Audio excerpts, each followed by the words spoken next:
This Week in London, number 33, the Docklands Light Railway, brought to you by Red Carnation Hotels at www.redcarnation.com. Listen to This Week in London. It's a bloody marvellous podcast. Good old Blighty. London calling, I live by the river. Let us therefore brace ourselves to our duty. So bear ourselves that if the British Empire and its Commonwealth last for 1,000 years, men will still say, No, I'm a doctor, not a mechanic. I'm a doctor, not an engineer. I'm a doctor, not a bricklayer. Utter one more syllable and I'll have you killed. Hi and welcome to This Week in London. It's a podcast about my hometown and I hope you're going to enjoy it as much as I do. I love this city and I want to share in some of the things that happen here, tell you a little about what's going on, tell you what to do, what not to do, things to avoid and things to enjoy. And good evening everybody, this is Paul and this is This Week in London number 33. In this episode I'm going to be playing you an interview I did with two really nice guys over at Docklands Light Railway. I'll introduce them a bit later on, but I'd sat down with these two senior guys at the Docklands Light Railway and we just chewed the fat over the railway. I hope you get a lot out of it. It was certainly a lot of fun to do. In the normal way I'm going to kick off with some music. This is 12th Night and this is Sequences.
Of dead will contain many zeros.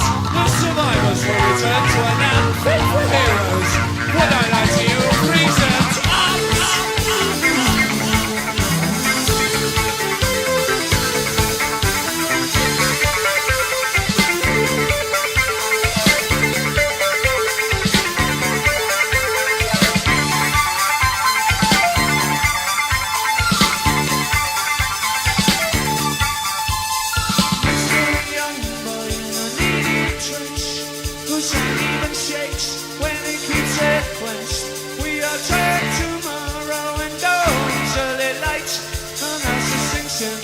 so scared. I can't wait for them tonight to be over.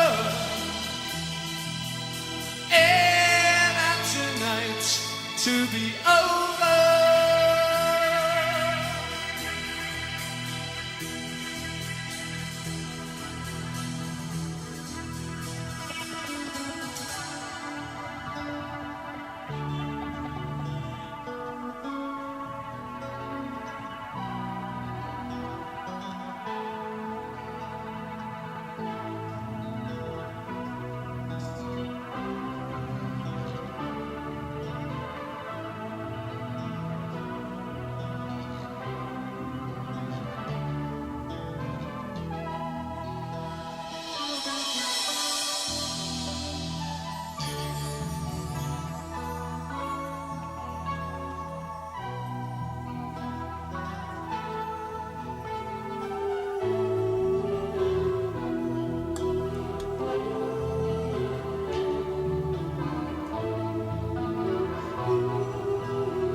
station platform full of stretched flesh and bone.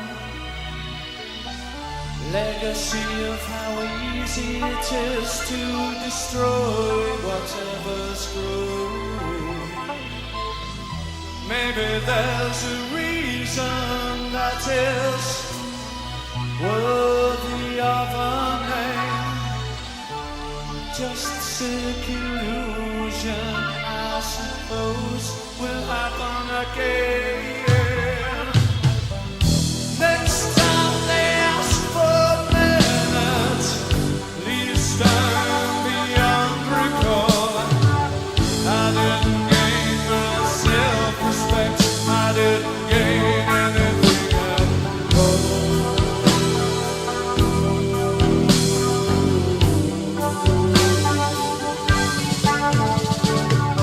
I didn't gain my self-respect, I didn't gain anything at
we must believe in love.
Those of you who've been listening to me for a long time will recognise huge chunks of that track. I used to use that in my theme music for the Flashing 12 podcast that I used to do quite a few years ago now. But that was the whole track in its entirety, called Sequences. It's on a number of 12th Night albums, but that particular version is on Live and Let Live, which is their last live recording with Jeff Mann doing the vocal duties there. One of my favourite tracks of all time.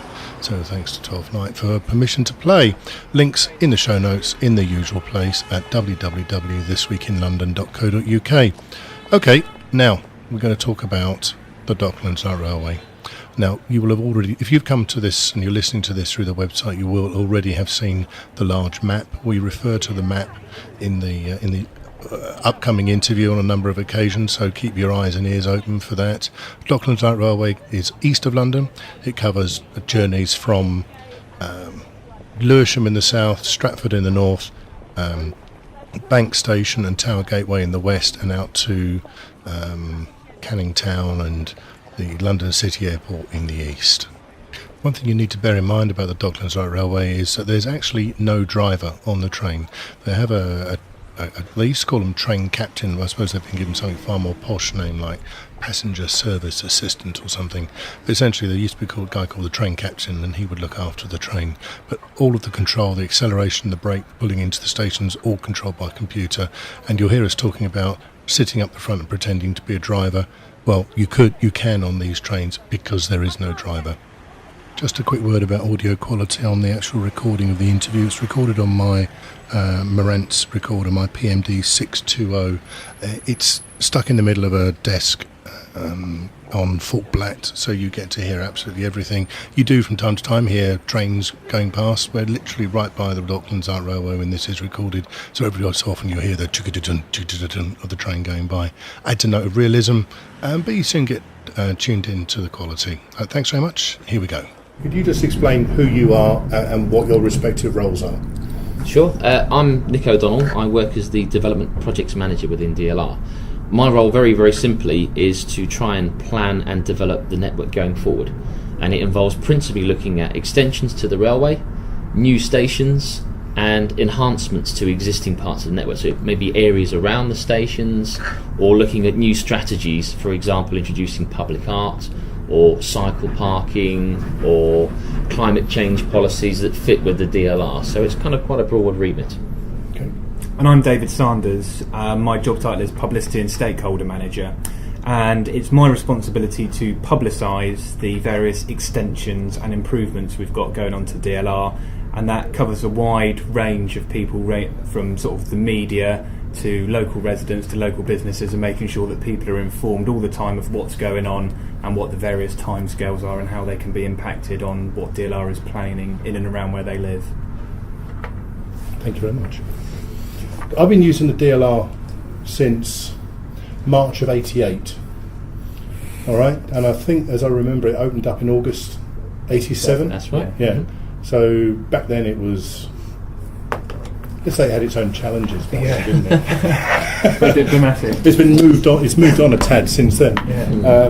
What did they used to call it back then? It was Toy Town Railway? well, there was the Docklands Lego Railway, Yeah. Noddy's Little Railway.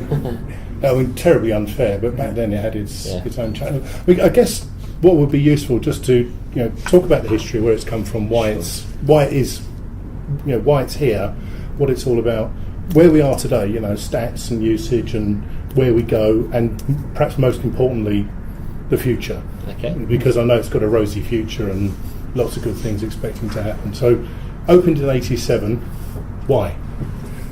It was primarily to serve existing businesses and dock workers. It was seen very much as a kind of working man's link to various sectors within the Isle of Dogs specifically. Right. It was funded through government and seen as a kind of low level of investment at the time. I think 77 million. 77 million, yeah, that's what so I... it was seen as a kind of cheap but effective way of getting people to traverse across an area where there was a real lack of public transport. We didn't have the Jubilee line, it had very poor bus services, it didn't really connect ananywhere. That's and right, it was seen as a point-to-point, kind of get you there. Docklands originally wasn't planned to be this Absolutely. super mega high-rise. Yeah. It was all meant to be... Because I remember when I first moved here, I was working down at Skylines Village, and it was all supposed to be those sort of low-rise... Yes. stuff, and then Harbour Exchange started being built while I was there, so that was March 88. Boom, boom, boom, boom, boom, boom, the poles going in, and which made work somewhat complicated.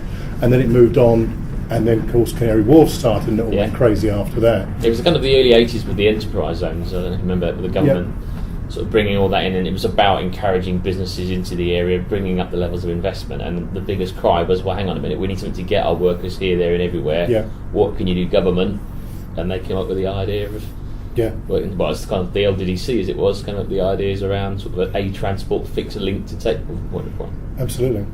And back then it was single car trains, 2 coaches. Am I going mental? I mean, were you guys here when it opened, or have you? No, I used it at the time, and know obviously people and work with people who were around at the time. It was actually planned as a 1-car railway. Yeah. And it was only right at the death when it was all to go. Everyone panicked with some of the numbers that were coming in and thought, we should really plan this for 2-car. And so the late change, it was a late change, came to make it 2-car. Absolutely. But back then it was, was it faster? Because it had those stickers on. I've still got one at home, hold on tight, high performance vehicle stickers actually on the inside of the train. And it seemed to take off much quicker than it does today. That to be honest with you, is more likely to be a reflection of the loadings on the trains than anything else. Performance-wise, it hasn't changed, but in those days, the density and the numbers we'd be using were very light, right? And hence it could shuttle around a lot quicker, and also the dwell times at stations wasn't as long because there wasn't so people using dwell time. So the amount of time people hanging stays around at the stations, right? Because of the amount of people now using it, and particularly loading on it. We've done tests in the depot when they use like big barrels of water, right? And they set up them on the trains. Clearly, there is going to be a slight marginality in a heavier weight. Okay, because again, I'm going from 20 years. That's a long time, isn't it? Are you going to celebrate 21 years, or have you already done it? We celebrated 20, right? And that was seen as a major milestone. I don't know what David. I mean, probably 25, maybe. Yeah, we're doing a little thing for the 21st anniversary. We're looking to unveil a document which is going to give sort of a history of the Docklands, so it will cover what we've discussed so far, and go back a little bit further in time and just really explore the local area and show things how things have developed to the current day. But we did an awful lot for the 20th anniversary, right? Well, our next focus after that will probably be 25. Golden Jubilee, Silver Jubilee. Silver Jubilee. So, we're here today. I mean, it started off, and again, I'm going from memory. That's right, use the spell, that helps. Ooh, okay. Can I scan this and put this up? Of course you can, yeah. Lovely. Because when I started, it was Island Gardens to Tower Gateway, and Island Gardens to Stratford. That's exactly how it's mapped out on there. We've even done it in a way to help ourselves to remind ourselves. Right, okay, exactly. So the original DLR route, existing extensions, under wow.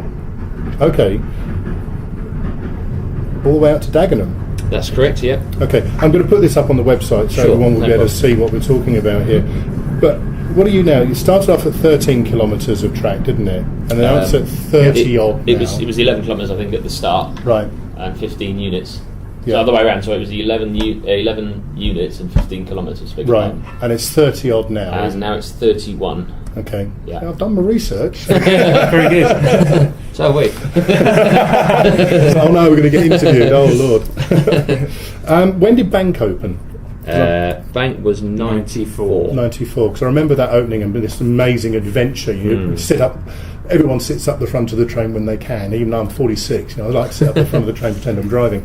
But going down into the tunnel for the first time was quite an amazing experience. I mean, when you did it for the first time, did you just get this sort of overwhelming, like a roller coaster thing going in? The speed of it, I think, is a big part. Going back to your earlier point, the network doesn't pick up a lot of speed generally because of the close proximity of the stations. But that's one point where it kind of lets rip down, going downhill, if you like, and it is quite an experience going through it, Certainly when it opened, it caused a lot of furore for that. Yeah, and one of the things, I mean, we talked about that just very briefly, about sitting up the front and pretending to drive, but this is a completely automatic system, isn't it? Yes, it is. 9 times out of 10, there's no driver, it's all done by computer. I'm actually sitting here thinking Bank was 91 and Beckton was 94. Oh yeah, it was 91. So, sorry to correct myself on that one, but I have a feeling it was 91 on Bank and 94 for Beckton. I think you find it's the other way around. Wikipedia says Tunnel to Bank Underground Station, which opened in 91. I wasn't going to correct you.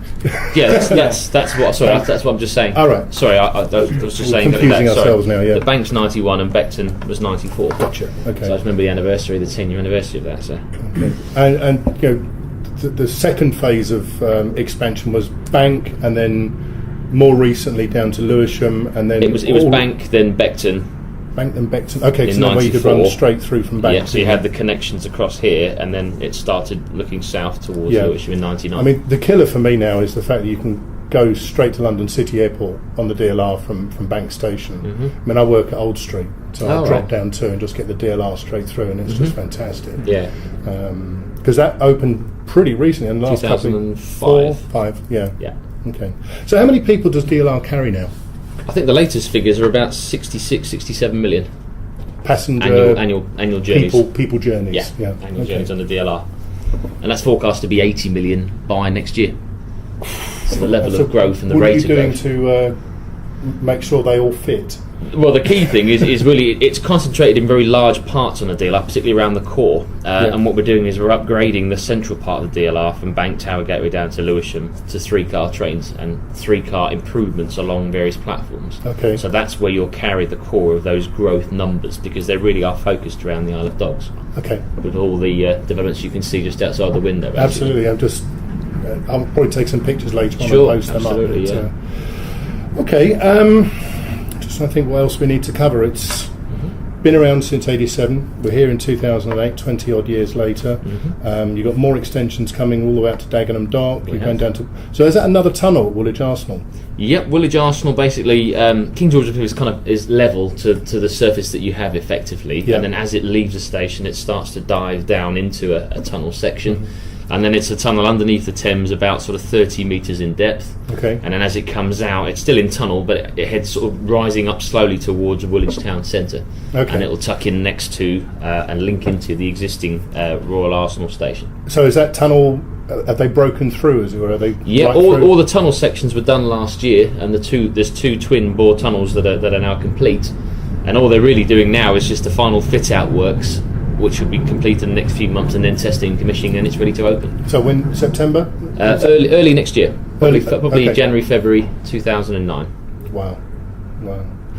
So, okay, let's go right back to the beginning again. I just want to cover, it's difficult enough in London finding space to build a road.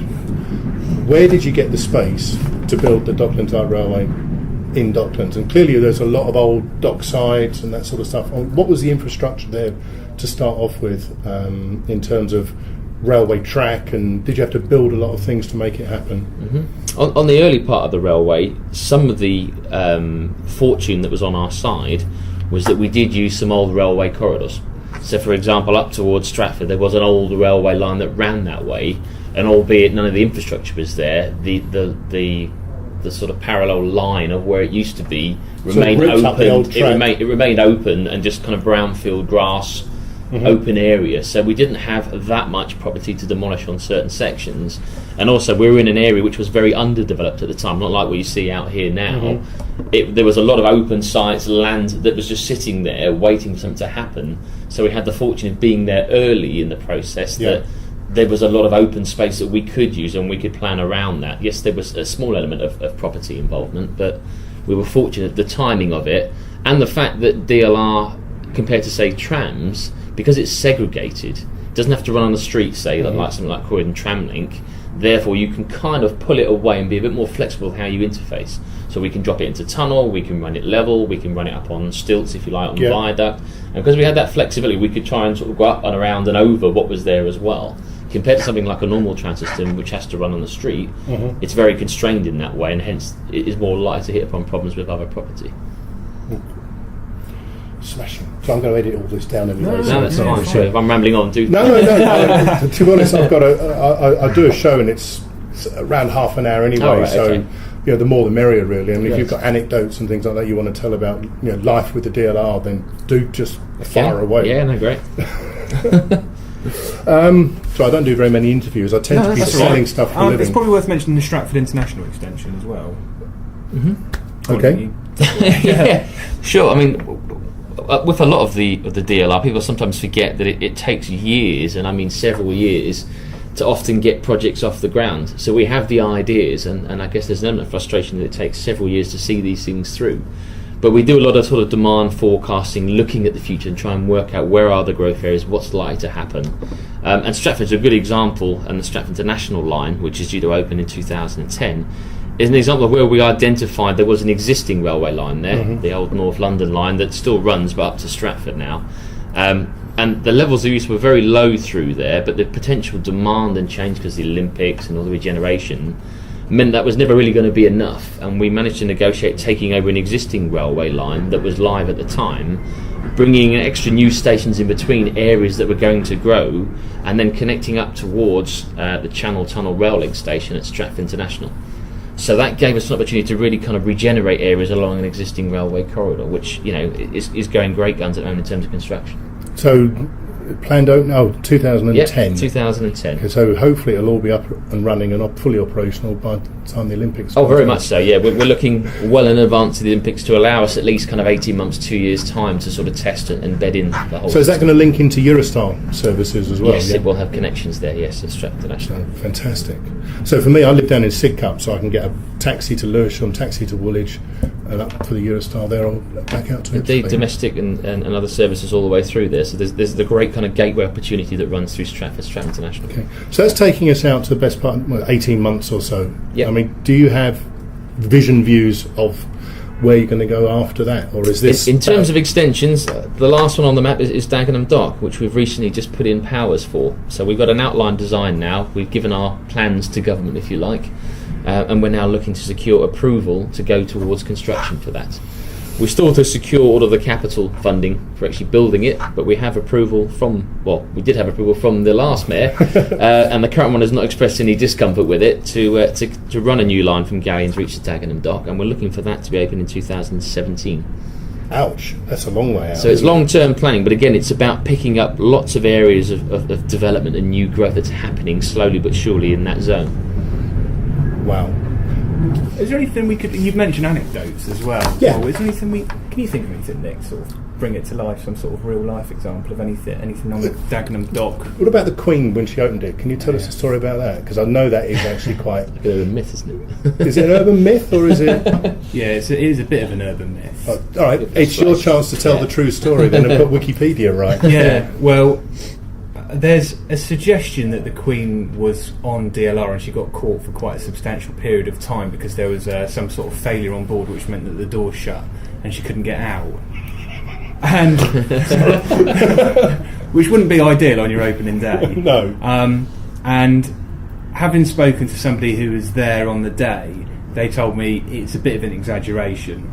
And she was on DLR for longer than she was meant to, but that wasn't because there was a problem with the train. It was because she was running so far ahead of schedule that she had to stay there for a few minutes whilst her sort of minute-by-minute itinerary caught up with itself. Right, so you would have programmed, in inverted commas, you would have programmed the train that the Queen would arrive at this point, the train would leave at that point, because she arrived so much early.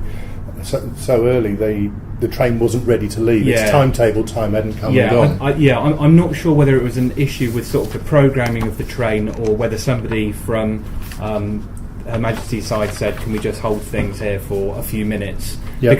Because there's so much security elements involved with a royal visit. You have to make sure that everything's sort of down to the nearest second. And so, yeah, it looks like it was a little bit of an urban myth. Bit and of actually, over-egging it on the part of the press, or I've no idea, to be honest with you. But something like that is a far better story than just saying it was because the Queen's itinerary had to catch up with itself. right? Because there's another part in this Wikipedia story which sounds like it. I read this on the way in and I just thought, now this is nonsense. It says, at the station, a member of the Royal Security Detail used the emergency exit to leave the train ahead of the Queen before it fully stopped. This caused the train to make an emergency stop in the station, short of its normal position, out of range of the docking beacon that marked its arrival point. The train doors would not open, impeding the Queen's exit for several minutes. Oh, right, yeah. That just sounds like total fabrication to me. But yeah, I'm not sure about that. Yeah, it doesn't tally with what I have heard. And if you look at the pictures at the time, you can see the Queen at the front of the DLR pretending to drive. Yeah, that's right. There doesn't seem to be some sort of major kerfuffle with people throwing themselves off at platforms when they shouldn't. So yeah, I'm not 100% sure about that. I have a suspicion, certainly in the latter part of that, from what you said, it ties in quite nicely. A bit of over-egging by the press, and then I think somebody's making up stories at the end there just to make it a good story. Yeah. I mean, speaking of people sitting at the front of DLR trains pretending to drive, we, about a year ago, I think, in Time Out magazine, they produced a list of the 50 best things to do in London. And I think it was about number 43 was to sit in the front of a DLR train, and pretend to drive it. And the popularity of that, I think, David, you could expand on. There's taken on. There's a Facebook group now which is dedicated to people who like to sit at the front of DLR and pretend they're driving. And I should say at this point, it's not some... I remember. Good man. And also, it's not some cynical PR ploy that I've come up with. It was created entirely independently. And it's got about 3,500 members now, which is absolutely fantastic. And it's great to see so many people enjoying Admitting it. Yeah, that's right. Admitting it first of all, but then there's lots of pictures on there and that kind of thing. And for anyone who is a member of that group, I think people at DLR thoroughly enjoy reading about it, and we get a big buzz out of reading about people's experiences on it, and so on. So it's great to see something like that. Because it was through that group that you mentioned the goodie bags that you... I mean, how much... Yeah, that's right. Originally I put a message on the group just saying, if you're interested in a goodie bag, please let me know. And we thought, if there's 3,500 members on this group, maybe 200 or 300 of them or so, we'll put in a request. Anyway, 5,000 requests later, it's kept us quite busy. I would imagine it's blown the budget for goodie bags as well. Well, we were in a slightly fortunate position because, having celebrated our 20th anniversary recently, we did have a few things which we were keeping hold of, sort of for future records and that kind of thing. So we've been in a position to send that out, and we do like to produce giveaways to coincide with particular milestones being reached. So we've been quite fortunate in the sense that we have got enough to keep all of those people satisfied. But if numbers keep going up, then I'm not sure what I'll be looking in people's bins for stuff to send out to them. Just delete the comment on the board. Yeah, that's right. But the thing is, it's spread now. You know what the internet's like. It's spread, and it's on lots of different message boards and things like that. All the train enthusiasts all over the world are writing in saying, "Can I have a goodie bag?" Yeah. That's right. And I mean, it's funny from our perspective because obviously it's kept us very busy. But when you read the really nice comments people make when they're sending the emails in, when you get a lot of really positive feedback having sent stuff out, then it's great, And from our perspective, we're based out here in East London in Poplar, and it's great to know that there's websites which are dedicated to DLR, and it's great to know that people are willing to get in touch with you, and it really makes it all worthwhile when you get all of those good comments coming in, and people have even sent in pictures of themselves. With the various paraphernalia we've been sending out, and it's it just makes it all worthwhile. It's fantastic. Absolutely. I mean, I got a goodie bag from you. Thanks very much for it. But and it was a little watch, and I gave it to my nephew, and he's so happy to have a watch with a train on the front of it. And it's just his little face. I mean, he's 6-7 years old, and he's delighted. Lives in France. And he's so happy. He's got this multicoloured watch with a picture of the DLR on the front. He's like, that's brilliant. I'm glad we've gone global as well. I mean, you look at the Facebook, look at where people are. They are all over the world on the DLR Facebook group. It's just incredible. Yeah, that's right. So as I say, it's, we're based in this office in East London, and you've got so many fans out there and all that kind of thing, and it's great. And it really, as I say, it genuinely does make it worthwhile when you're wading through the thousands of requests that we've received. Yeah, careful what you wish for. You might just get it. Yeah. Well, that's brilliant, chaps. Thanks very much. That's 20 odd minutes. I mean, that's great. Fantastic. Couldn't wish for more. Pleasure. I think the only anecdote I can think of, or story that causes a bit of amusement in our office is about 5 years ago we had an 11-year-old boy who wrote in with a letter suggesting some ideas for extensions to the DLR, and it sat around in our office for about a month or so, simply that because no one had the time to pick it up. So I picked up the letter and thought, I've got to reply to this kid. He's spent a lot of time and effort to sort of draw these diagrams and what have you. And I responded back with a letter, and then about a month later he wrote back to me saying, thanks very much, here's some more ideas, some more drawings. And 5 years later we're still corresponding. He's now moved on to emails, and he did work experience for us last year, and he's coming back in to work for us again in the summer. So that's wonderful. It's quite a touchy-feely story, but but also he wasn't a million miles away in some of the suggestions he was making either. We had some confidential plans which we'd sort of drawn up, with leading architects, and he sort of did a 15-year-old boy's sketch, and you could have put the two next to each other. Oh, really? You would have struggled to have found the difference. It was quite alarming to us. So I'm assuming he's working in the project development. Yeah, so we sacked the architects and brought him on board. Save a fortune, yeah. Work experience, boy, rather than 50 million quid a year on architects or whatever it is. Oh, that's brilliant. I like that story. Okay, anything else? Goodness. I think we're done. Yeah, great. Gents, it's been a pleasure. Thank you very very much. much for your time. Good one. Thank you. Thank you. Good one. Thank you. Okay, thank you very much indeed, gentlemen. I really enjoyed doing that interview and it was a lot of fun. I hope you enjoyed it too, and I hope you, my faithful listeners, are bearing with me now that we are dramatically overshooting my normal half an hour length of show. So we're now rattling on to 43 minutes. I'm going to play two more songs and then I'm going to get straight out of here. So the first one is by Wes Brooks. It's called Parker, and the second one is by no, it's not by 12th Night, it's by Black Lab. So it's Wes Brooks with a track called Parker, and then we're going to play the new one from Black Lab.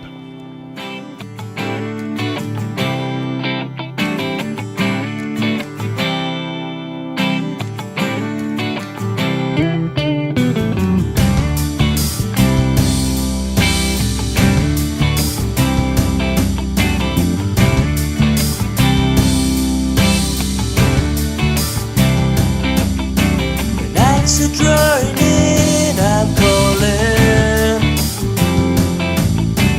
you, my dear, the leaves are falling. This is a gift to you. Can I share it too?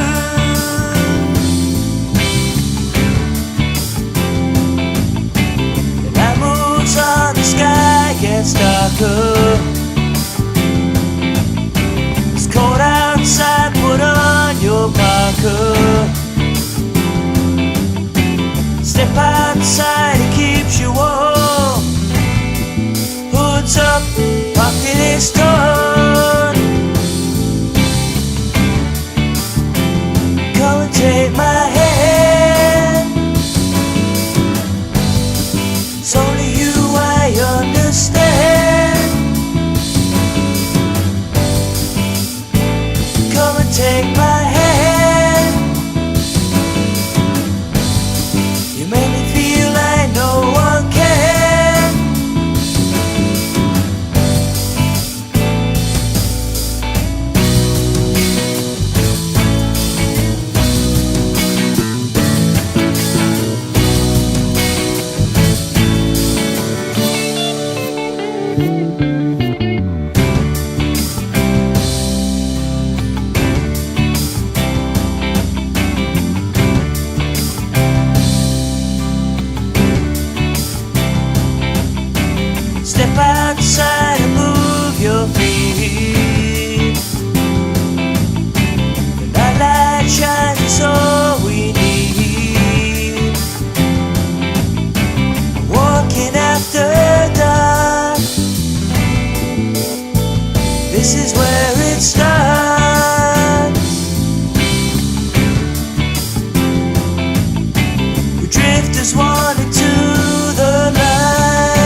In a dream, I saw you. You were beautiful, girl, in a dress I could see through. And the colors that surround you, like neon on the avenue. The people all around you were dust in my eyes. And I wanted to believe you, the lies that I could see through, but I never got between you. The ghost in your mind, yeah, the ghost in your mind. Is there in your eyes, there in your voice, but you're far away, you're far away. Is there in your eyes, there on your face, but you're far away, far away, far away. You're far away. On a day like today, I remember how beautiful you could be to me. And the colors that surround you, like a prince had come and found you, picked you up and crowned you in the land of the blind. And I wanted to believe you, the lies that I could see through, but I never got between you.